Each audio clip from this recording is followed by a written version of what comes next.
여호와께서 모세에게 말씀하여 이르시되 이 명수대로 땅을 나눠주어 기업을 삼게 하라. 수가 많은 자에게는 기업을 많이 줄 것이요 수가 적은 자에게는 기업을 적게 줄 것이니 그들이 계수된 수대로 각기 기업을 주되 오직 그 땅을 제비 뽑아 나누어 그들의 조상 지파의 이름을 따라 얻게 할지니라. 그 다소를 막론하고 그들의 기업을 제비 뽑아 나눌지니라.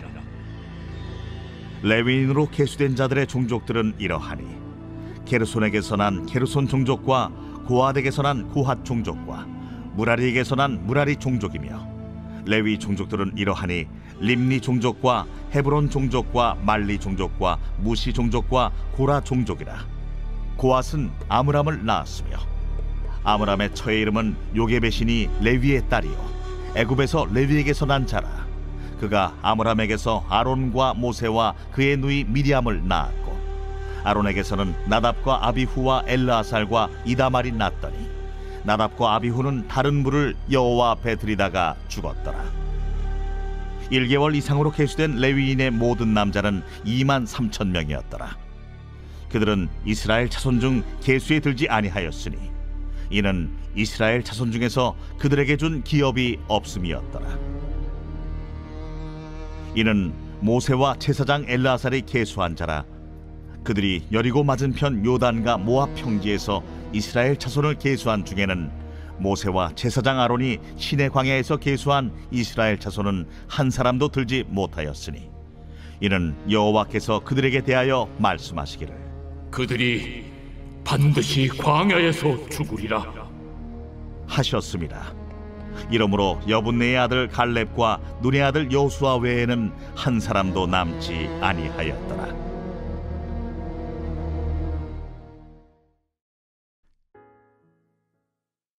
오늘도 언약 백성들에게 축복의 약속을 주시는 주님의 이름으로 축복합니다.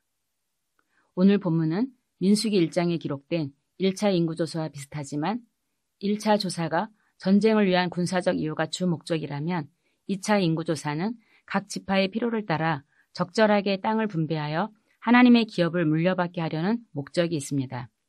하나님의 백성들이 각기 물려받은 땅에서 자유롭게 목축을 하고 농사를 지어 이웃과 함께 나누며 하나님의 평화를 누리게 하기 위함입니다.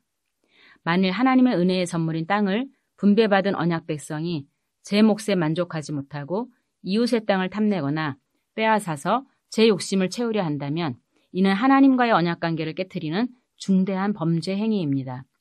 오늘날 우리 사회 경제 체제가 스스로 제 땅에서 제 몫을 누리는 자영자작을 하지 못하게 만들면서 거대 자본과 기업 경영에 매여 소작농으로 살게 하는 것에 대한 성경적인 성찰과 대안을 만드는 고민들이 필요한 시점입니다.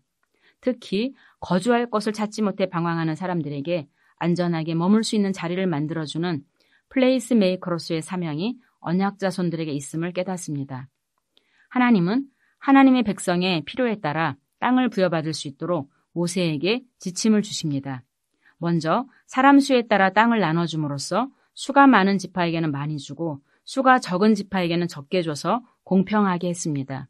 공평이란 서로가 제 몫에 만족하며 이웃의 몫을 인정하고 존중해 주는 것입니다.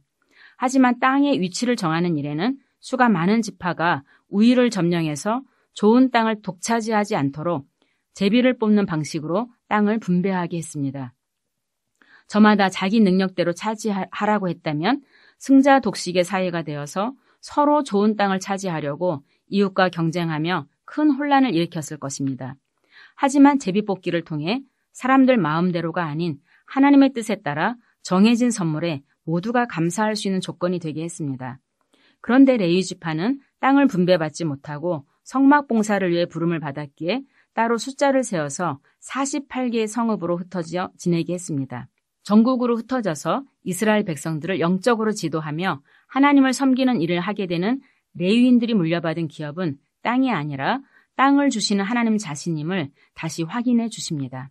우리가 물려받은 기업, 우리가 물려줄 기업 역시 하나님임을 확인하면서 우리의 섬김을 통해 다음 세대가 하나님의 백성의 세계관을 형성하며 하나님 나라 이야기 속에 은혜의 삶을 이어가기를 기도하게 됩니다.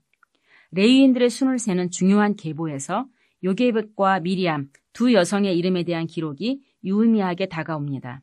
남성 중심의 사회를 극명하게 드러내는 족보에 기록된 요게벳과 미리암은 레위 지파가 있게 하는 결정적인 인물이었습니다. 앞서 어제 본문인 26장 33절에서 슬로브와 딸들의 이름에 대한 상세한 기록도 다음에 있을 땅 분배에서 여성들이 새로운 역사를 만들어가고 있다는 점에서 매우 특별한 장면입니다. 그리고 같은 족보에서 나답과 아비후의 불경한 죽음에 대한 기록을 통해 비록 제사장의 특권을 지닌 자라도 하나님을 멸시하는 자들이 처하게 되는 운명을 보여주고 있습니다. 즉, 사회적으로 주목을 받지 못하고 늘 그늘진 자리로 비켜 서 있어야 하는 그런 위치에 있다 하더라도 하나님을 두려워하며 하나님의 말씀을 신뢰하는 자들에 대한 인정과 반대로 하나님의 말씀을 소홀히 여기는 자들에 대한 심판의 기록이 대조되어 있는 것 같습니다. 이어서 마지막 단락인 63절에서 65절은 2차 인구조사의 목적이 확연히 드러나는 옛 세대의 죽음과 새 세대의 출현을 보여주고 있습니다. 하나님은 모세에게 이 조사를 시키시면서 정작 모세는 물론하고 1차 인구조사에서 계수된 사람들 모두 약속의 땅에 들어가지 못한다라고 말씀하십니다. 신명기 3장 23절 26절에서 모세는 하나님께 기도하기를 약속의 땅에 들어가게 해달라고 아름다운 그 땅을 보게 해달라고 간청하지만 하나님은 이스라엘의 반역을 이유로 모세의 정을 거절하십니다.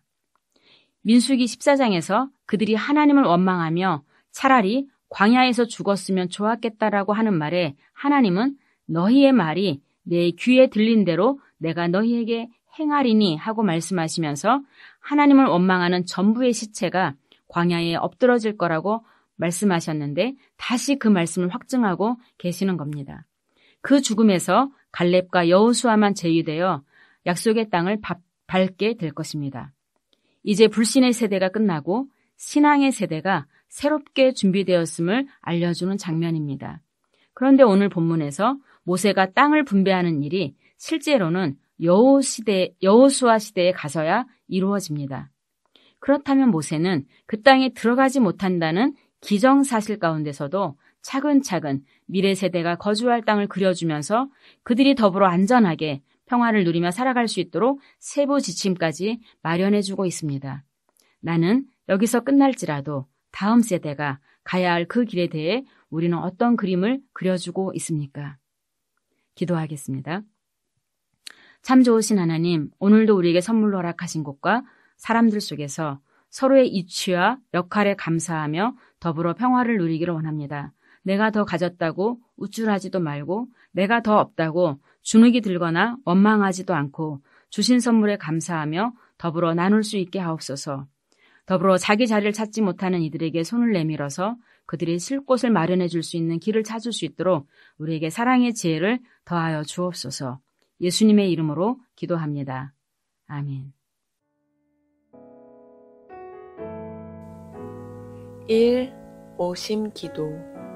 하루 5번 마음을 다해 드리는 기도. 나는 죽었습니다. 제가 주인이 아니고 예수님이 저의 주인이십니다. 예수님은 십자가에서 죽으시고 부활하셨습니다.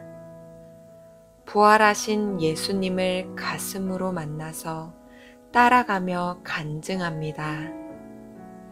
사랑하는 가족과 함께 영광스러운 승리를 노래합니다.